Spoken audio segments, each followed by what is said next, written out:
안녕하세요. 일신회계법인 정성우 회계사입니다. 지금부터 산업통상자원부 연구개발비 정산 규정에 대해서 설명드리도록 하겠습니다.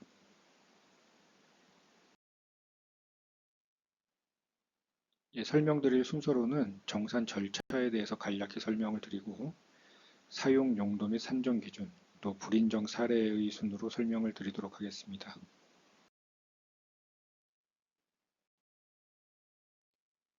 첫 번째 사업비 정산 절차입니다. 우선 수행기간에서는 계속과제인 경우엔 과제 종료 2개월 이내에 사용실적 보고서를 RCMS를 통해서 회계법인에 제출을 하시면 되고요. 종료과제의 경우에는 과제 종료 후 45일 이내에 제출을 하시면 되겠습니다. 그러면 회계법인에서는 위탁정산을 실시를 해서 검토할 내용들을 수행기관에게 보완을 요청을 한다든지 추가적인 소명을 받아서 최종적으로 정산 인정, 불인정 여부에 대해서 판단을 하게 되고 그 정산 검토 결과는 전담기관과 주관기관으로 통보를 하게 됩니다. 한편 전담기관에서는 회계법인에서 확정한 정산 결과를 주관기관에 이제 통보를 하게 되고요. 거기에 대한 이의신청을 접수를 받고 이의신청 절차까지 종료된 이후에 정산이 종료가 되는 그런 순서로 진행이 되겠습니다. 다음은 사업비 사용 용도 및 산정 기준입니다. 우선 그 중에 첫 번째로 정산 시 유의사항에 대해서 좀 정리를 했는데요. 저희가 정산을 실제 하다 보면 수행기간에서 많이 하는 실수들을 여기 좀 두 페이지에 걸쳐서 요약을 했습니다.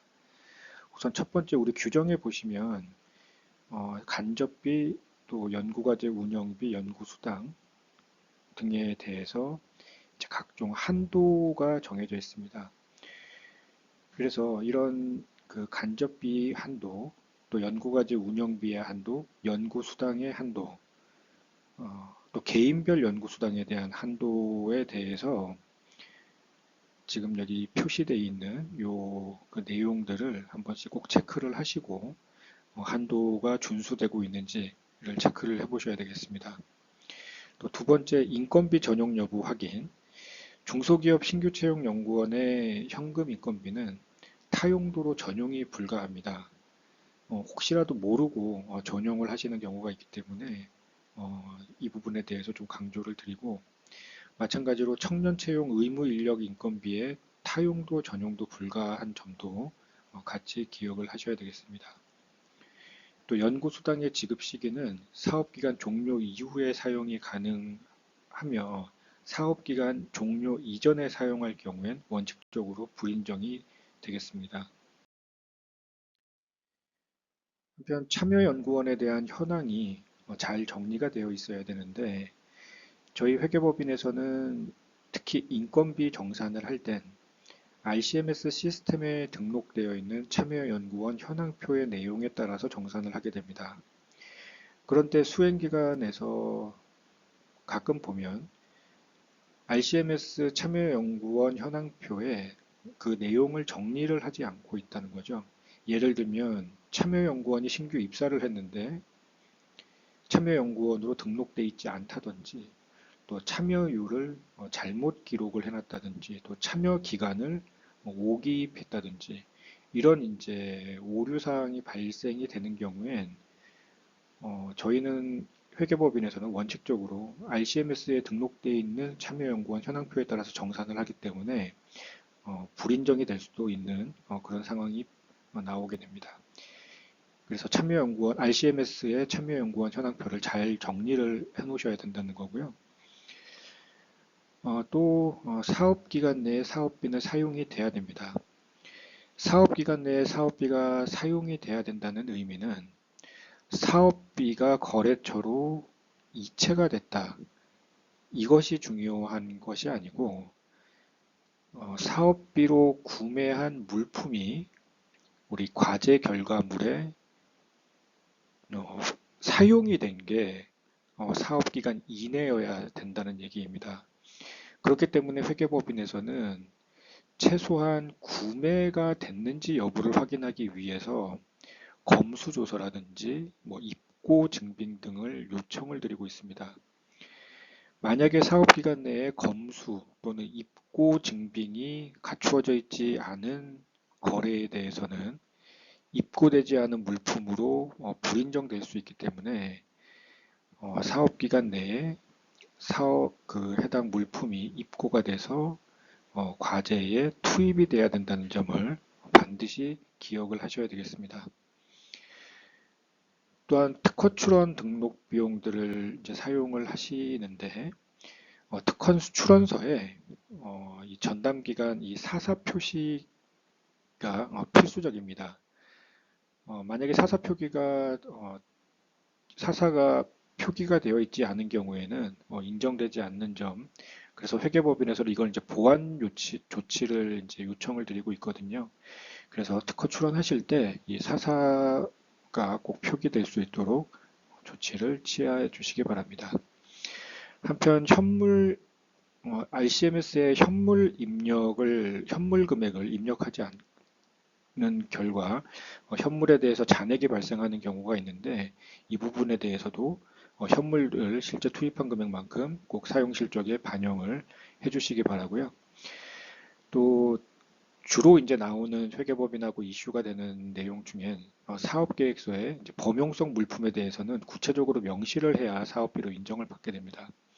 근데 이 범용성 물품을 구체적으로 명시하지 않고 이제 두리뭉실하게 이제 표기를 하는 경우에는 회계법인에서는 명시가 되지 않은 걸로 보고 인정을 하고 있지 않습니다. 예를 들면 뭐 범용성 뭐 장비라든지 또는 뭐 연구환경 유지 비용, 뭐 공공요금 뭐 이런 경우들 이제 사업계획서에 명시가 조건인 것들인데요. 사업계획서에 구체적으로 명시가 되어 있어야 인정이 되는 항목인 점 꼭 기억을 하고 주의하시기 바랍니다. 그러면 이제 각 세목별로 이제 유의해야 되는 점들을 좀 구체적으로 말씀을 드리도록 하겠습니다. 이 전체 내용을 다 설명을 드리기는 조금 효율성이 낮을 것 같아서 좀 중요한 거 위주로 말씀을 드리도록 하겠습니다. 우선 첫 번째 인건비의 경우에는 내부 인건비, 외부 인건비로 구분이 되고 있습니다. 또 학생 인건비로도 또 구분이 되고 있습니다. 내부 인건비는 해당 기간 소속 4대 보험 직장 가입자에게 지급하는 인건비로 연구기간 동안의 급여 총액을 해당 과제 참여율에 따라서 계상을 하시면 되겠습니다. 한편 외부 인건비, 즉 과제에 이제 외부 인력의 조력을 받아서 이제 활용을 하시는 경우들이 있을 수 있는데요. 주의하실 게 외부 인건비의 경우 그 외부 인력의 소속 기관이 비영리 기관, 다시 얘기하면 그 외부 인력의 소속 기관이 영리 기관이시면 외부 인건비를 계상을 하실 수가 없습니다. 아무리 유명한 그 외부 연구원이 계신다고 하더라도 그분이 기업 소속 연구원이시라면 그분은 외부 인건비를 주실 수가 없다는 얘기입니다. 이 점 꼭 유의하시기 바라고요. 그리고 그 빨간 글씨 써 있는데 보면은 이제 대학이 수행하는 과제에 참여하는 타교 학생을 외부 인건비로 쓸 수가 있는데 여기 나와 있는 그 조건에서 보이듯이 타교 학생을 외부 인건비로 쓰는 경우에는 우리 수행 기관이 대학이어야 타교 학생을 외부 인건비로 쓸 수가 있습니다. 예를 들면 영리기업에서 타교 학생을 이제 쓰시려면은 그 밑에 있는 중소중견기업이 수행하는 과제에 참여하는 대학원 학생은 쓰실 수가 있습니다. 하지만 학부 학생은 우리 기업에서는 쓸 수가 없다. 외부 인건비로. 학부 학생은 대학이 수행하는 과제에만 외부 인건비로 들어갈 수 있다. 뭐 이렇게 좀 구분을 할 수가 있겠습니다. 다음은 인건비 현물 산정 대상, 또 현금 산정 대상인데요. 우선 인건비는 기본적으로 현물 산정이 원칙입니다. 이 현물 산정이 원칙이라는 그 개념은 이 과제가 우리 통상의 우리 이제 그 근로자들 같은 경우에 이 과제가 이 과제를 수행하지 않았다고 해서 그 근로자에게 우리가 급여를 보통 안 주지는 않지 않습니까? 그러니까 급여는 과제 수행 여부와 관련 없이 급여는 항상 지급이 되는 거기 때문에 통상의 근로자들 같은 경우엔 과제 수행과 무관하게 급여가 지급이 됩니다. 이런 경우에는 정부에서 지원을 해줄 이유가 없는 거죠. 그렇기 때문에 이런 우리 일반적인 근로자들 같은 경우에는 인건비를 현금으로 지원을 하지 않고 기업이 자체 부담하는 현물 산정 대상으로 되어 있는데 이제 몇 가지 그 예외 사항들이 있습니다. 현금으로 지원을 받을 수 있는 예외 사항들이 우리 규정에 보시면 뭐 한 10가지 정도 좀 이렇게 나와 있는데요.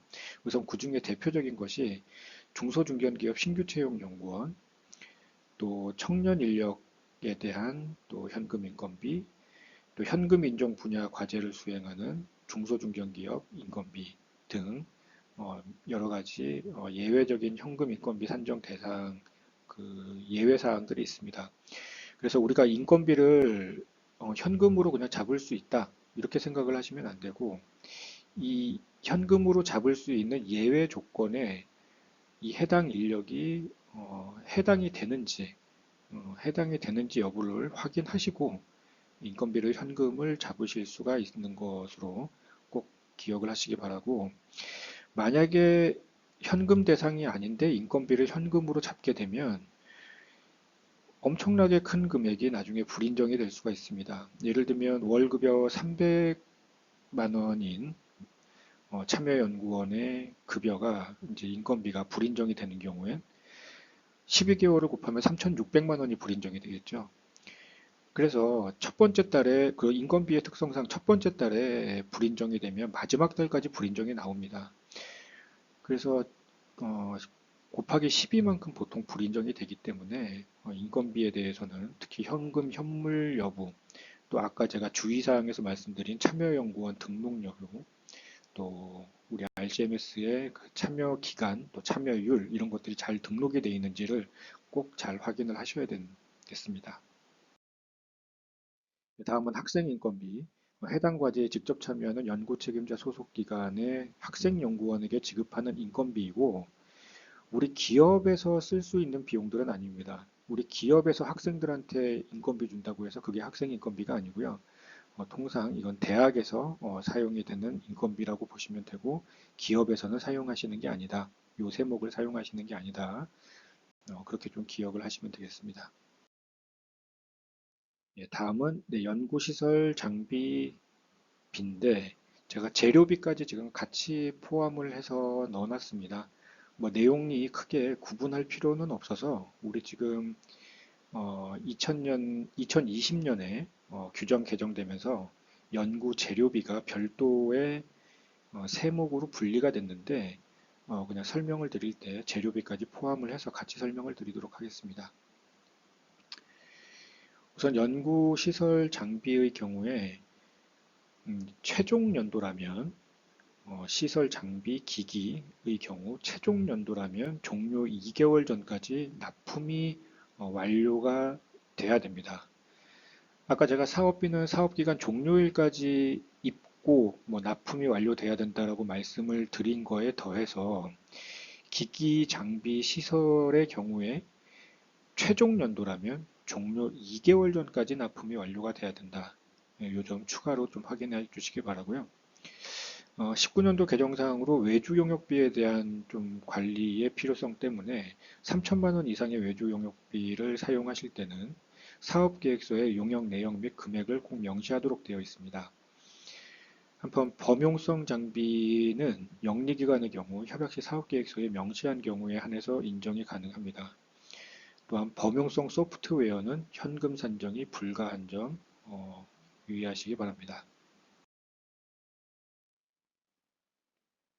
또한 외자 구매일 경우에는 수입 신고 서류가 제출된 경우에 이제 산정이 가능한데요. 수입 신고 서류에는 인보이스 또 수입 신고 필증, 외국환 거래 계산서 또는 외국환 송금 내역서가 구비가 돼야 됩니다. 특히 최근에 그 온라인으로 구매를 하시는 경우에 수입 신고가 정상적으로 이루어지지 않고 뭐 간편 통관으로 이제 이루어지는 그런 경우들이 있습니다. 보통 이제 개인이 주문을 하시게 되면 개인 명의로 이제 주문이 들어가게 되면 그렇게 처리가 되는 경우가 많다고 알고 있는데요. 반드시 법인 명의로 수입을 처리해서 수입 신고 필증이 반드시 나오도록 그렇게 하셔야 되겠습니다. 또 연구시설 장비 재료비에 이제 현물 산정 기준이 있는데요. 현물의 경우에는 특히 연구 장비 시설의 경우에는 구입한 지 5년 이내에 한해서 구입가의 20% 이내에서 산정을 하실 수가 있습니다. 예, 다음은 네, 연구 활동비입니다. 예, 연구 활동비는 국내외 여비, 인쇄 복사 인하비, 공공요금, 우편요금 뭐 이런 비용들, 논문 게재료, 전문가 활용비 등을 쓸 수가 있고요. 특히 여기서 이제 주의하셔야 되는 게 공공요금을 쓰는 경우에는 이게 뭐 일반적인 공공요금을 사용을 하실 수 있는 건 아니고요. 어, 공공요금의 경우에는 과제와 직접적으로 관련된 공공요금을 쓸 수 있는 걸로 꼭 기억을 하셔야 되고 우리 사무실에 부과되는 뭐 일반적인 그런 공공요금이나 이런 거를 사용을 하실 수는 없겠습니다. 다음은 회의, 세미나 개최비와 관련된 내용입니다. 회의장 사용료, 전문가 활용비, 회의 관련 인쇄비 등에 한해서만 산정을 할 수가 있겠고요.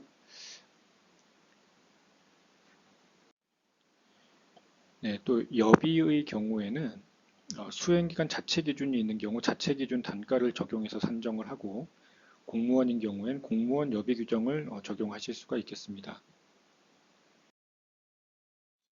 예, 다음은 연구 활동비 중에 네, 연구과제 운영비에 대해서 좀 설명을 드리겠습니다. 이게 종전 규정에 따를 땐 연구과제 추진비라는 그런 세목으로 별도 편성이 되어 있었는데요. 연구과제 추진비 항목 중에 이제 국내 여비를 제외하고는 이제 전부 연구 활동비의 연구과제 운영비라는 그런 새 세목 항목으로 들어오게 됐고 국내 여비는 이번엔 이제 일반 연구 활동비로 예전엔 연구과제 추진비였는데 국내 여비는 이 연구과제 운영비에서 이제 제외가 되고 그냥 일반적인 연구 활동비로 편성이 된 점 그것 기억하시기 바라고요. 연구과제 운영비는 뭐 회의비, 식대, 사무용품비, 연구환경 유지 기기비품 구입비, 또 연구실 소모성 경비 등을 쓸 수가 있으며 직접비의 5% 이내에서 산정이 가능합니다.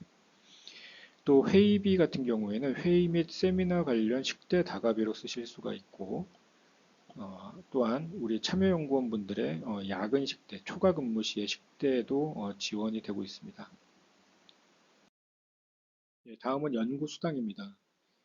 해당 과제 수행과 관련된 총괄 책임자 및 참여연구원의 보상 장려금 지급을 위한 수당이고 실집행 인건비의 20% 이내에서 산정을 하실 수가 있겠습니다. 한편 연구수당은 개인별 그 한도 금액도 이제 규정이 되어 있는데요. 개인별 연구수당은 해당 연구원의 인건비 총액의 50% 이하, 또한 개인별 연구수당이 수행기간 연구수당 지급액의 50% 이하여야 되는 그런 조건이 있습니다.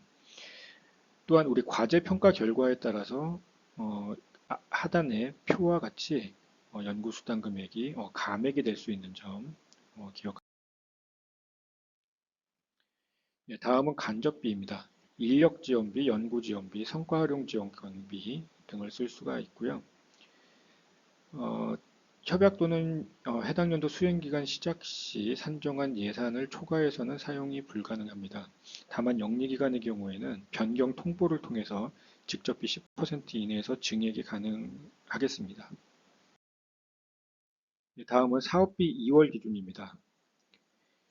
사업비 2월 승인 절차는 해당 연도 사업비 현금 잔액을 차년도에 2월하여 사용하기 위해서는 해당 연도 수행기간 종료일까지 던담기간의 장에게 2월 승인 신청을 해야 됩니다.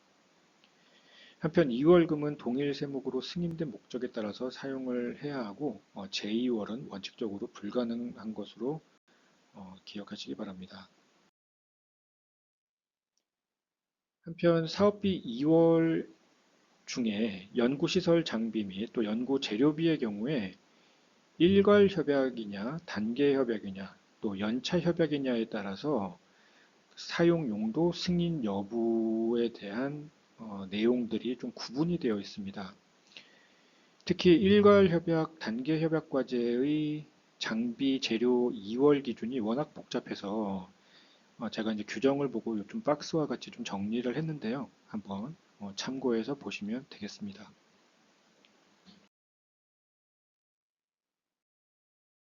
예, 다음은 주요 불인정 사례를 좀 빨리 한번 말씀을 드리도록 하겠습니다. 공통사항으로 RCMS에 등록된 카드 외의 카드를 사용을 한 경우에 인정이 되지 않고 환급 받은 부가세가 아니고 환급 받을 수 있는 부가가치세를 집행금액으로 포함시킨 경우엔 불인정입니다. 또한 사업계획서에 명시되지 않은 3천만 원 이상의 외주 용역비도 불인정되겠습니다. 인건비, 참여연구원 변경을 보고하지 않고 지급을 하면 불인정되고 신규 채용 중소중견기업의 연구원 인건비를 원래 계획보다 감액했을 때 그 해당 금액은 반납을 하셔야 되고요. 그 금액을 타용도로 전용해서 쓰시는 경우엔 인정이 안 됩니다. 또 연구시설 장비 재료비 중에 아까 대부분 말씀을 드렸는데 수행기간 간 상호 거래에 대해서는 인정이 되지 않습니다. 이거는 장비 재료비뿐만이 아니고요. 모든 비용이 수행기간 상호 거래에 대해서는 인정이 되지 않는데 예외 조건은 하나 좀 있는 거 뒤에서 말씀드리겠습니다. 협약 시 사업계획서에 명시하지 않은 범용성 장비를 영리기관이 구매한 경우에 인정되지 않습니다. 연구 활동비, 수행기관의 여비 규정 외에 과제 수행을 위한 별도의 국외 여비 규정을 제정하여 지급한 금액은 인정되지 않고 또 출장 결과 보고서가 없는 국외 여비 인정되지 않습니다. 아까 제가 그 수행기간 상호 간의 거래는 인정되지 않는다고 말씀을 드렸는데 거기에 이제 그 예외적인 사항이 딱 하나가 있습니다. 그 시험 분석료인데요.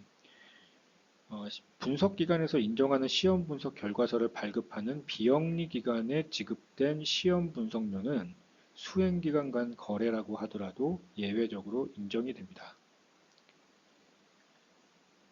또한 비영리 기관에 한해서 자체 장비 연구시설을 활용해서 분석 기관에서 인정하는 시험 분석 결과서를 발행하는 경우엔 이 비영리 기관에 한해서 자체 흡수하는 것이 인정이 가능합니다. 또한 이 수행기관 간 거래는 우리 전문가 활용비에도 마찬가지로 여기 적용이 되는데요. 전문가 활용비도 수행기간 간에는 인정이 안 됩니다. 근데 한 가지 여기서 조금 제가 좀 주의하실 부분을 말씀을 드리겠는데요. 그 수행기간 상호간 지급한 전문가 활용비, 자문료 이런 각종 수당은 인정이 되지 않는데 저희가 보면은 수행기간 상호간의 전문가 수당을 지급하시는 경우가 생각보다 많습니다. 그래서 저희가 이거를 안 되는데 왜 이렇게 지급을 하셨냐 그렇게 확인을 해보면 어떤 말씀들을 하시냐면 규정에 비영리 기관이기 때문에 규정상으로 가능한 거 아니냐 최소 단위 부서 직원만 아니라면 가능한 거 아니냐 이제 이렇게 말씀을 하시더라고요. 그런데 이 비영리 기관에 한해 최소 단위 부서 소속 직원을 제외한 그 기관 내 인력을 활용한 경우가 예외가 되는 거는 수행 기간 간해가 아니고 그 특정 비영리 기관이 자기 기관 내의 그 타 부서 사람에게 즉 기관 내 그러니까 비영리 기관의 기관 내의 타 부서 인력한테 주는 경우에는 인정이 가능하지만 이게 수행기관 간까지로 확대되는 것은 아닙니다. 뭐 예를 들면 뭐 서울대학교에서 뭐 연세대학교와 지금 참여기관 주간 참여 이렇게 과제를 수행하고 있다고 했을 때 서울대학교에서는 연세대학교 그 어떤 분한테도 수행기관 간 이 전문가 활용비를 주실 수가 없는 겁니다. 연세대가 연세대 내의 그 다른 과 교수분한테 주는 거는 가능한데요. 이 서울대가 연세대한테 이렇게 기관 간에는 수행 기간 간에는 이게 안 된다. 요거를 꼭 좀 주의해서 어, 확인하셔야 되겠습니다. 다음은 연구과제 운영비.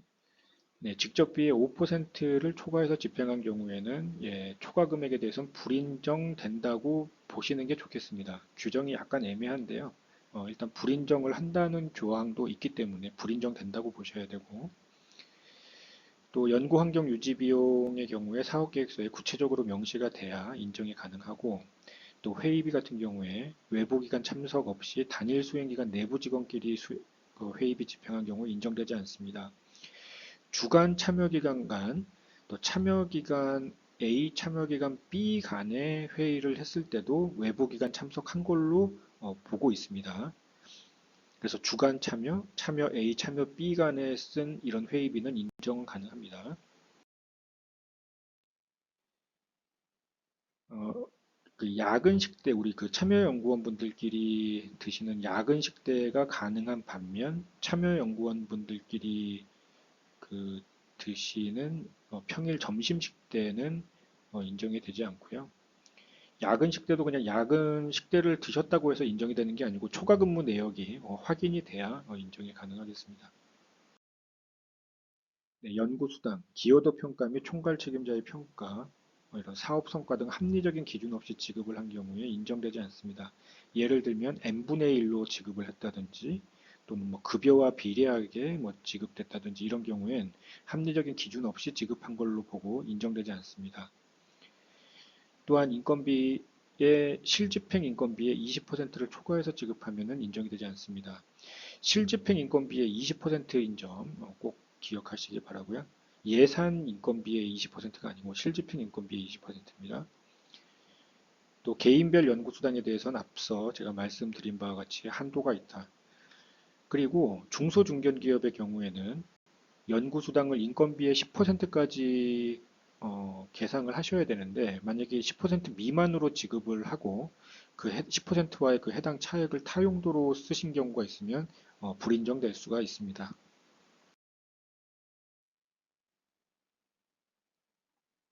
예, 연구 수당, 이제 새롭게 그 이제 비율에 대한 거가 또 하나 이제 규정에 들어온 게 있는데요.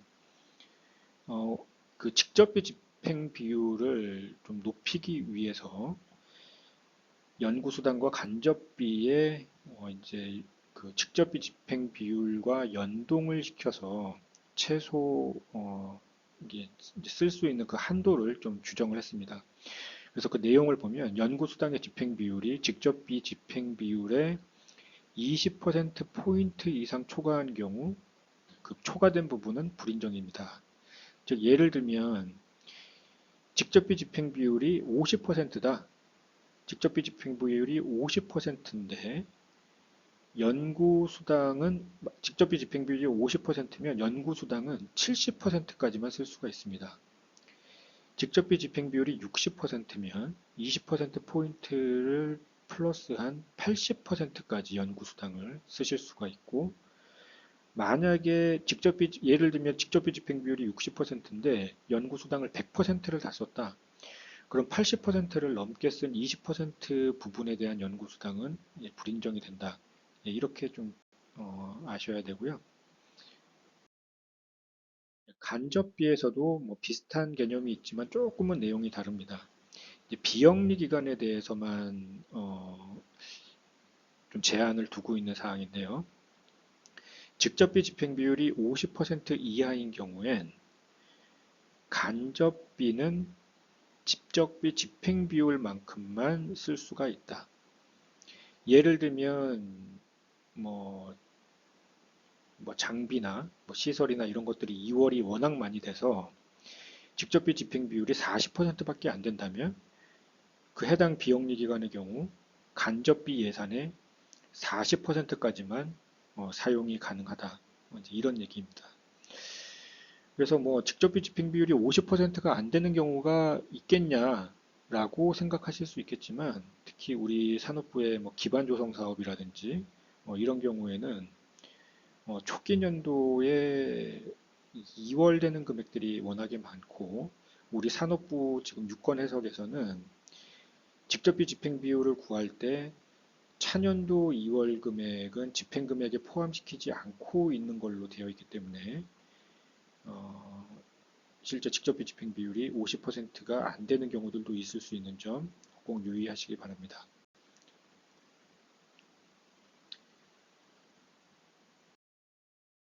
예, 지금까지 설명은 마쳤고요. 어떻게 동영상 설명이 충분했는지는 모르겠는데 예, 한번 내용 보시고 또 우리 규정 잘 한번 살펴보시고 요 교재 내용도 다시 한번 보시고 혹시라도 궁금한 점이라든지 있으면 여기 지금 보이는 연락처로 좀 연락을 주시면 네, 감사하겠습니다. 예, 이상으로 예, 설명을 마치도록 하겠습니다. 감사합니다.